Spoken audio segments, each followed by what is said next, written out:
ஆண்டவராகிய இயேசு கிறிஸ்துவின் நாமத்தினாலே உங்கள் ஒவ்வொருவரையும் அன்போடு வாழ்த்துகிறேன். ஒரு புதிய வாரத்தை தொடங்க கர்த்தர் நமக்கு உதவி செய்திருக்கிறார். இந்த திங்கட்கிழமை காலையில் தேவன் உங்களை ஆசீர்வதிப்பாராக. நீங்கள் சுகமாய் இருப்பீர்களாக, பலனாய், திடனாய், மகிழ்ச்சியாய் இருப்பீர்களாக. இன்றைய தினத்தில் 1 சாமுவேல் 2ஆம் அதிகாரத்திலிருந்து ஒரு சில வசனங்களை நாம் தியானிப்போம். 1ஆம் அதிகாரத்தில் எல்கானாவின் மனைவி அன்னாள் ஒரு குழந்தைக்காக தேவனுடைய சன்னிதானத்தில் காத்திருந்து ஜெபித்தாள். அந்த ஜெபத்தை கர்த்தர் கேட்டு 2ஆம் அதிகாரத்தில் அவளுக்கு ஒரு குமாரனை கொடுத்தார் என்று சொல்லி வாசிக்கிறோம். அதல்லாதபடி வேறே 5 பிள்ளைகள், மொத்தம் 6 பிள்ளைகளை தேவனாய கர்த்தர் கொடுத்தார். இப்படிப்பட்ட காலங்களிலே அவனுடைய புத்திரர் ஏலியின் வழி நடக்காதபடி தகாத வழிகளில் நடந்து கொண்டிருந்தார்கள். ஏலி தன்னுடைய தேவனாகிய கர்த்தரை காட்டிலும் தன்னுடைய குமாரரை அதிகமாக மதித்தான். அவர்கள் செய்கிறதுலாம் ஓகே, என்ன தப்பு பண்ணாலும் ஓகேன்னு சொல்லிட்டு இருந்தான். ஆகையால் இஸ்ரவேலின் தேவனாகிய கர்த்தர் சொல்லுகிறதாவது, உன் வீட்டாரும் உன் பிதாவின் வீட்டாரும் என்றைக்கும் என் சந்நிதியில் நடந்து கொள்வார்கள் என்று நான் நிச்சயமாய் சொல்லியிருந்தேன். நீயும் உன் வீட்டாரும் உங்கள் சந்ததியெல்லாம் எனக்கு முன்பதாக நிச்சயமாய் நடப்பார்கள் என்று சொல்லியிருந்தேன். ஆனால் இப்பொழுது நீ என்னை கனம் பண்ணுகிறதுக்கு பதிலாக உன் குமாரருக்கு இஷ்டம் போல அவர்கள் இஷ்டத்திற்கு நடக்க நீ இடம் கொடுத்தபடியால், முன்பு நான் உனக்கு சொல்லியிருந்தபடி எப்பொழுதும் என் சந்நிதியில் நடந்து கொள்வார்கள் என்று நான் நிச்சயமாய் சொல்லியிருந்தேன். அப்படி சொல்லிட்டு அப்படி சொல்றாரு, இனி அது எனக்கு தூரமாக இருப்பதாக. முந்தி என்ன செய்தாலும் பரவாயில்ல, உங்கள் சந்ததி ஆசீர்வதித்தேன். ஆனால் இனிமேல் அப்படி கிடையாது. இனி அது தூரமாக இருப்பதாக.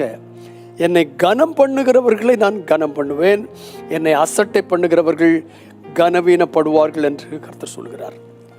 என்ன அழகான ஒரு வார்த்தை பார்த்தீங்களா? என்னை கனப்படுத்துகிற முந்தி எப்படி இருந்துச்சுன்னு கேட்டால், யாருனாலும் சரி தேவனுடைய குடும்பம் என்று சொல்லிவிட்டால் அவர்கள் அத்தனை பேரும் ஆசீர்வதிக்கப்பட்டிருந்தார்கள். ஆனால் ஏலியின் பிள்ளைகள் தேவனை விட்டு சோரம் போன நிலைமையில் காணப்பட்ட பொழுது தேவனாய கர்த்தர் சொன்னார், இனி அது எனக்கு தூரமாக இருப்பதாக. சும்மா நீங்கள் தேவ பிள்ளைகள் பேரை வச்சிட்டதுனால நீங்கள் ஆசீர்வதிக்கப்படுவீர்கள் என்று அர்த்தம் கிடையாது. இனிமே எப்படி என்று கேட்டால், என்னை கனம் பண்ணுகிறவனை நான் கனம் பண்ணுவேன், என்னை அசட்டை பண்ணுகிறவர்கள் கனவீனப்படுவார்கள். கர்த்தருடைய வார்த்தை அசட்டை பண்ணுகிறவர்கள், கர்த்தருடைய பிரசன்னத்தை அசட்டை பண்ணுகிறவர்கள், கர்த்தருடைய சத்தத்திற்கு செவி கொடுக்காமல் அசட்டை பண்ணுகிறவர்கள், தாங்கள் போன போக்கில் போகிறவர்கள், அவர்களை குறித்து வேதம் சொல்லுகிறது, என்னை கனம் பண்ணுகிறவர்களை நான் கனம் பண்ணுவேன், என்னை அசட்டை பண்ணுகிறவர்கள் கனவீனப்படுவார்கள் என்று கர்த்தர் சொல்கிறார். இது சாமுவேலினுடைய வார்த்தையோ அல்லாவிட்டால் மற்ற யாருடைய வார்த்தையோ அல்ல, இது தேவனுடைய கர்த்தர் சொல்லுகிறார். என்னை கனம் பண்ணுகிறவனை நான் கனம் பண்ணுவேன், என்னை அசட்டை பண்ணுகிறவன் கனவீனப்படுவான். இந்த திங்கட்கிழமை இந்த புதிய நாளை ஆரம்பிக்கும் போது, ஒரு புதிய வார்த்தை ஆரம்பிக்கும் போது நமக்குள்ளே ஒரு தீர்மானம் எடுக்கணும். என்ன தெரியுமா? நான் கர்த்தரை கனப்படுத்துவேன்.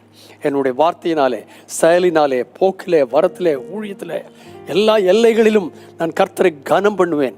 ஏனென்று கேட்டால், என்னை கனம் பண்ணுகிறவர்களை கர்த்தர் கனம் பண்ணுவார். ஒருவன் எனக்கு ஊழி செய்தால் பிதாவானவர் அவனை கனப்படுத்துவார் என்று இயேசு சொன்னார். அப்படியானால் அவரை கனப்படுத்துகிறவர்களை தேவன் கனப்படுத்துவார். ஆனால் எந்த விதத்திலாக தேவனை கனவீனப்படுத்துகிறவர்கள் அசட்டை பண்ணப்படுவார்கள். நீங்கள் அசட்டை பண்ணப்படுகிற கூட்டத்தில் இருப்பீர்களா? கனம் பண்ணப்படுகிற கூட்டத்தில் இருப்பீர்களா? நான் இருக்க வேண்டும் என்று விரும்புகிற கூட்டத்தில் இருக்கின்றால், கர்த்தரை கனம் பண்ணுகிறது கூட்டத்தில், அவரால் கனம் பண்ணப்படுகிற கூட்டத்தில் நான் இருக்க விரும்புகிறேன். நீங்கள் எப்படி? பரிசுத்தமுள்ள எங்கள் நல்ல பிதாவே, இயேசு கிறிஸ்துவின் அதிகாரமுள்ள நாமத்தினாலே இந்த கால வேளையில் உம்மை நோக்கி நாங்கள் ஸ்தோத்திரம் பண்ணுகிறோம், துதிக்கிறோம், ஜெபிக்கிறோம், மகிமைப்படுத்துகிறோம். ஆண்டவரே, இந்த நல் வார்த்தைகளுக்காக நன்றி. நாங்கள் யாரும் உம்மை துக்கப்படுத்துகிறவர்களா இல்லை, அசட்டை பண்ணுகிறவர்களா இல்லை. Glory to God, உம்மை கனம் பண்ணுகிறவர்களாய் காணப்பட உதவி செய்யணும். நாங்கள் உம்மை கனம் பண்ணினால் நீர் எங்களை கனம் பண்ணுவீர். ஆனால் நாங்கள் உம்மை கனவீனம் பண்ணினால் நாங்கள் அசட்டை பண்ணப்படுவோம். நாங்கள் அசட்டை பண்ணப்படுகிற கூட்டத்தில் இருக்கக்கூடாதப்பா. நீர் கனம் பண்ணுகிற கூட்டத்தில் நாங்கள் காணப்படணும். அதற்கு இந்த வாரமெல்லாம் எங்களுக்கு ஒத்தாசை பண்ணும். உங்கள் நாமத்தை மைப்படுத்தும் இயேசுவின் நாமத்தில் பிதாவே, ஆமேன், ஆமேன்.